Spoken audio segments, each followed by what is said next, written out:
فیض آباد دھرنا کیس حکومتی ذرائع کے مطابق کمیشن نے فیض حمید کو طلب کر لیا۔ فیض آباد دھرنا کمیشن نے دوسری بار طلب کیا ہے اور طلبی کا نوٹس وزارت دفاع کے ذریعے بھجوایا گیا۔ نوٹس کے متن میں کہا گیا کہ اگلے ہفتے فیض حمید فیض آباد دھرنا کیس میں اپنا بیان ریکارڈ کروائیں، اور اس کے ساتھ ساتھ یہ بھی کہا گیا ہے کہ ایک حکومتی عہدیدار کی حیثیت سے آپ فیض آباد دھرنا کیس اور وجوہات پر شواہد اکٹھے کرنے میں کمیشن کی مدد کریں۔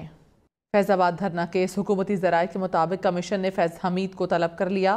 فیض آباد دھرنا کمیشن نے دوسری بار طلب کیا ہے اور طلبی کا نوٹس وزارت دفاع کے ذریعے بھجوایا گیا۔ نوٹس کے متن میں کہا گیا کہ اگلے ہفتے فیض حمید فیض آباد دھرنا کیس میں اپنا بیان ریکارڈ کروائیں، اور اس کے ساتھ ساتھ یہ بھی کہا گیا ہے کہ ایک حکومتی عہدیدار کی حیثیت سے آپ فیض آباد دھرنا کیس اور وجوہات پر شواہد اکٹھے کرنے میں کمیشن کی مدد کریں۔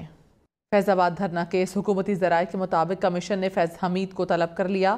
فیض آباد دھرنا کمیشن نے دوسری بار طلب کیا ہے اور طلبی کا نوٹس وزارت دفاع کے ذریعے بھجوایا گیا۔ نوٹس کے متن میں کہا گیا کہ اگلے ہفتے فیض حمید فیض آباد دھرنا کیس میں اپنا بیان ریکارڈ کروائیں، اور اس کے ساتھ ساتھ یہ بھی کہا گیا ہے کہ ایک حکومتی عہدیدار کی حیثیت سے آپ فیض آباد دھرنا کیس اور وجوہات پر شواہد اکٹھے کرنے میں کمیشن کی مدد کریں۔ فیض آباد دھرنا کیس حکومتی ذرائع کے مطابق کمیشن نے فیض حمید کو طلب کر لیا۔